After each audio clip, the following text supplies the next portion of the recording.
Depuis un certain temps, le business et le monde découvrent des valeurs féminines et leur capacité à améliorer le travail. Ceci s'appelle le leadership féminin. Comment est-ce que cela se caractérise? Réponse dans cet élément.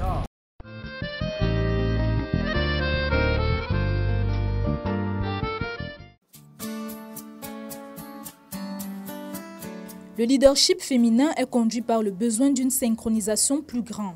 Les qualités féminines deviennent significatives dans un monde de plus en plus connecté et changeant, où les consommateurs ont perdu confiance dans les institutions.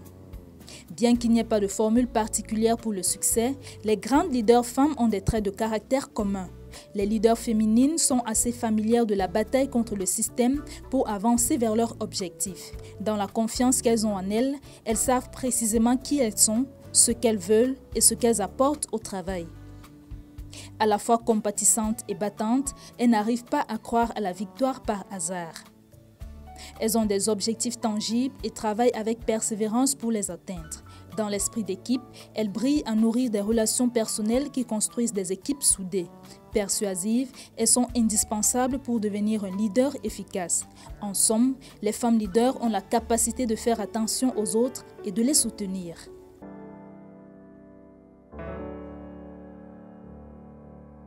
Les entreprises qui intègrent les traits du leadership féminin réussissent avec l'harmonisation des valeurs féminines. Nous en parlons avec une femme engagée dans la promotion du leadership féminin au Cameroun. Kelly Motue-Simeux est la coordonnatrice de l'association Ladies Club for Leadership.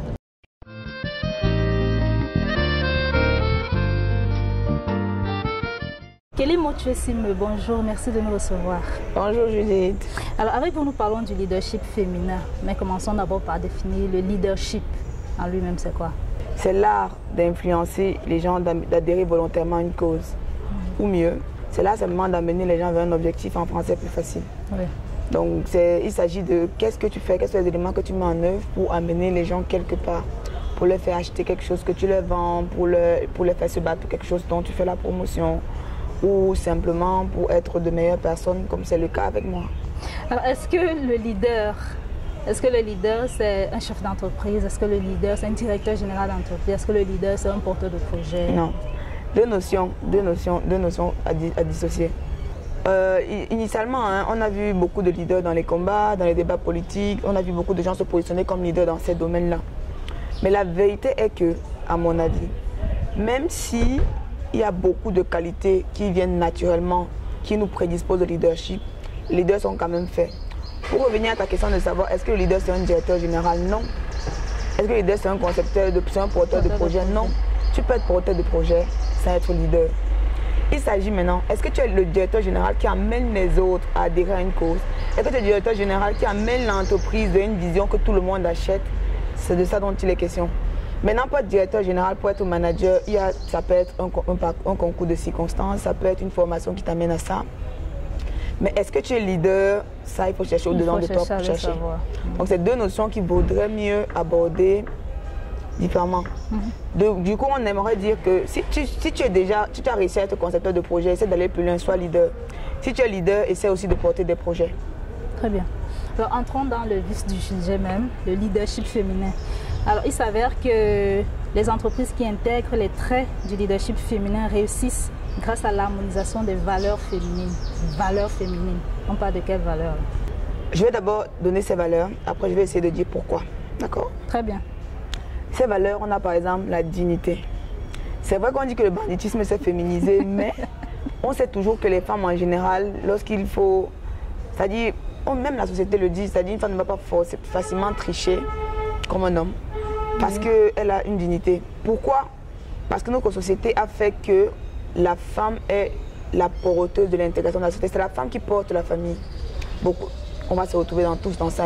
Si un foyer marche, c'est pour la femme. Si les enfants deviennent cons ou bêtes, c'est pour la femme. C'est vrai que les parents disent que... Oui, on dit quand l'enfant est intelligent, c'est pour le père. Quand il est tout bête, c'est pour la mère. Bon, on dit souvent ça.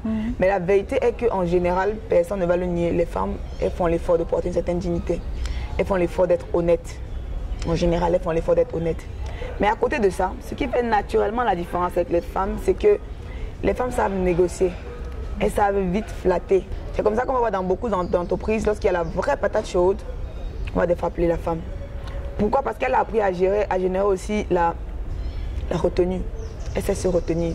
Les hommes en général, ils sont tout prêts à bagarrer là tout de suite. Impulsif. Pourtant la femme, elle sait, ok, elle a appris à contenir. C'est lorsqu'elle était mariée, lorsqu'elle était grande sœur, elle a appris à se mettre au service des autres. Du coup, ça fait d'elle naturellement un leader parce que le leader est d'abord celui qui sert.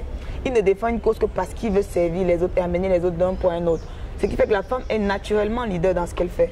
Sans compter que la femme a développé le système de règles avec les enfants à la maison. Elle a appris à poser des règles, à fixer des fondements, à mener les autres dans une certaine direction, à dire aux enfants à 18h, tu dois être en train de faire tes devoirs. Bref, elle a appris à gérer une maison, elle a appris à gérer une famille. Du coup, on pense qu'il est naturel pour elle de gérer d'autres personnes dans la société. La différence, c'est quoi entre le leadership féminin et le leadership tout court ou alors le leadership masculin? Beaucoup de personnes ont tendance à croire que ça s'affronte, ça ne s'affronte pas. Ça va ensemble. On nous dit souvent que c'est-à-dire les premières entreprises de la vie, c'est nous-mêmes. Nous-mêmes, nous sommes des entreprises. On a des états financiers qu'on devrait tenir, on a des objectifs qu'on devrait tenir. La différence fondamentale dans ces deux leaderships, s'il faut trouver une différence, c'est qu'ils ne s'abordent pas de la même façon. C'est-à-dire, face à un problème, le leader homme, bien l'homme ne réagira pas de la même façon que la femme. Mais maintenant, est-ce qu'ils sont moins des leaders? Non. Parce que l'objectif in fine, c'est le résultat. C'est-à-dire, dans un combat de guerre, par exemple, dans lequel une bagarre dans laquelle un homme se trouvera plus aisé parce qu'il a son muscle, il a ses arguments de force. La femme adoptera une autre technique. C'est-à-dire quoi? On est sur un marché, deux hommes, deux entreprises rivales. Je prends n'importe quoi, les télécoms, la musique, la danse. On veut s'imposer.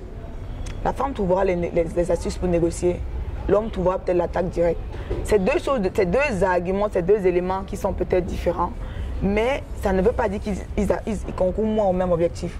Donc on ne va pas se mettre à comparer les leaderships, non. On va simplement encourager les uns et les autres à faire valoir leur leadership dans le domaine où ils en ont besoin et avec leurs atouts personnels. Même nous les femmes, on n'a pas toutes les mêmes choses de la même façon. C'est comme des sauces qu'on prépare, on n'a pas les mêmes ingrédients à la même hauteur. Donc chacun doit connaître qui il est, exercer le leadership qui lui est propre. S'il n'a pas les ingrédients naturels qui l'amènent à être leader, il peut se cultiver parce qu'on a vu aujourd'hui la société fabriquer des leaders, qu'ils soient hommes ou femmes. Vous êtes engagé à la promotion du leadership féminin au Cameroun à travers l'association Ladies Club for Leadership. Effet de mode ou nécessité? Regarde-moi, je dis, je ressemble à une fille qui fait la mode. Non, pas vraiment un effet de mode. Je ne fais pas les choses pour la mode, je fais les choses utiles. En général, bon, pour ce qui est de moi, hein, beaucoup de personnes vont s'évaluer à combien je gagne, combien je vaux. Pour ceux qui s'évaluent, parce qu'il y en a qui ne s'évaluent même pas. Oui. Combien je gagne, combien je vaux, qui a dit qui me connaît, est-ce que je suis une star. Ça, c'est les... Vous évaluez aux conséquences de vos axes. Non. J'ai lu un livre un jour où on dit « What will matter ?» Qu'est-ce qui va rester après toi? C'est à ça que chacun est appelé. C'est pour ça qu'on aime nos enfants. C'est pour ça qu'on veut vivre. C'est à ça qu'on est appelé. Maintenant, un effet de mode, on est d'accord, la mode c'est quelque chose qui ne résiste pas au temps. Oui. Ça ne peut pas me définir, donc il faut écarter. Et naturellement pas les projets dans lesquels je peux m'impliquer. Maintenant, une nécessité, c'est là que ça me parle plus. Un besoin, une nécessité, le besoin d'aider les autres, le besoin de donner à ceux qui n'ont pas cette opportunité de se réaliser une plateforme pour. C'est de ça dont le besoin vient. En fait. Le Ladies Club naît comment? Ça c'est une belle histoire. Le Ladies Club naît. À la base, on me demande, oui Kelly, il faut que tu essaies de booster le secteur des femmes là, ça ne va pas. Je dis ok, on va faire... Qui vous demande? Je préfère garder le on. Il faut essayer de booster le secteur là, ça ne va pas, etc. J'ai dit ok, je vais essayer de vous mettre en contact avec ceux que je connais. Et puis après on va organiser un débat, un dîner, et puis on va voir. Et puis depuis l'an aiguille, je me suis dit, ouais, mais pourquoi inviter juste 2 personnes? Pourquoi ne pas inviter 3-4 personnes? Et plus on est de fous, plus on s'amuse. Donc on invite plusieurs personnes autour de la table, ça devient intéressant.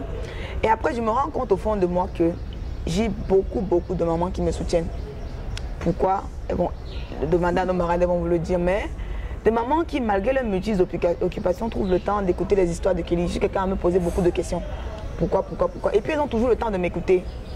Et puis je me rends compte que ça m'a permis d'éviter beaucoup d'écueils.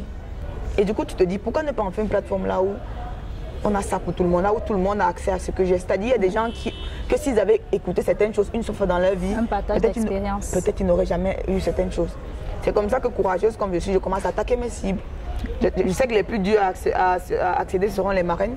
De fil en aiguille, aidées naturellement par beaucoup d'entre eux qui avaient commencé à me soutenir. Je parle de professeur Difo, je parle de Audrey Chico, je parle de Adèle Kamchan, je parle de Edwin Guela, je parle de Madame Sikali. Bref, tout un tas de personnes que vous connaissez qui nous soutiennent. Elles sont nombreuses. Pas mal. Elles sont nombreuses qui ont un grand cœur. Donc après de fil en aiguille, et puis on fait des programmes, on dit ok, est-ce qu'on peut faire ci, est-ce qu'on peut faire ça, est-ce qu'on peut... Et de fil en aiguille, on commence à bâtir ça. Et naturellement, ça vient vraiment des élans de cœur. Et puis ça fait ce que c'est en train d'être fait. Et puis à côté, moi j'avais personnellement beaucoup aidé les gens à faire leurs projets. Beaucoup de personnes ne croient plus au gratuit. Ils ne croient plus qu'on peut aider les gens sans avoir des intérêts derrière. Je dis des fois que j'ai tellement eu le gratuit dans ma vie, pas forcément en argent, hein. J'ai tellement eu le gratuit en disponibilité qui serait primordial de donner ça aux gens. Donnons un peu. Imaginez le monde avec une personne qui a un peu de Audrey Chico, un peu de Justine Difo. Pas qu'elle soit parfaite, mais un peu de ces personnes-là. Imaginez les jeunes filles avec ça. C'est le partage qui explique la mise sur pied de Ladies Club. En gros. Et avec le besoin des gens de porter des projets hauts. Parce que beaucoup de personnes ont des projets, mais ils ont des barrières intrinsèques qui les empêchent d'avoir ce projet. Et puis être juste ce groupe-là, ce club-là, où on aide les gens quotidiennement à porter leurs projets. Très bien. C'est-à-dire simplement, je veux vendre les arachides. Quelqu'un te demande chaque jour, tu as à quel niveau ton projet de vente d'arachides? Justement, qu'est-ce que Ladies Club offre aux candidates? Exactement, c'est de ça dont il est question. C'est-à-dire, tu décides de faire de porter un projet. Tu as une idée à peu près de ce que tu veux. Mais au quotidien, il y a un endroit, il y a une plateforme où on t'encourage, on te dit que tu peux. Et on t'aide dans les... Ça peut être les petits tuyaux, ça peut être les petites solutions, ça peut être les astuces qui t'aident à réaliser ton projet, qui t'aident à voir ton projet grand. Le leadership féminin au Cameroun, ça peut être une réalité, ça peut être effectif au Cameroun. Oh oui. Ce n'est même plus une réalité, ce n'est qu'une question de temps. On a tous compris ça. Je vous explique. En bas, il y a longtemps, les filles n'allaient pas à l'école, on voit encore ça. Aujourd'hui, en classe, combien sont les 5 premiers? Il y a toujours au moins 3 filles. Ouais. Maintenant, on déporte le combat. Maintenant, on se rend compte que les 5 premiers, là, ils arrivent à avoir de bons boulots, ils sont au milieu de la société. Mais seulement on constate que dans les grands conseils d'administration, aux têtes d'entreprise, on n'a plus beaucoup de femmes. Et puis les initiatives comme Ladies Club, les initiatives comme ce que d'autres personnes vont porter, qui vont faire que demain, on aura des entreprises qui auront de meilleurs leaders dans les entreprises, qui se porteront mieux, des familles qui se porteront mieux. C'est ça l'idée en fait. Kelly Mochwe-Sime, merci de nous avoir reçus. Merci à toi Judith, merci bien de choses à vous. Dignité, maternité, écoute sont entre autres valeurs du leadership féminin qui favorise un monde meilleur. Merci à Kelly Mochwe-Sime, la coordonnatrice de l'association Ladies Club for Leadership pour cet éclairage. Merci à vous de l'avoir suivi et à très bientôt.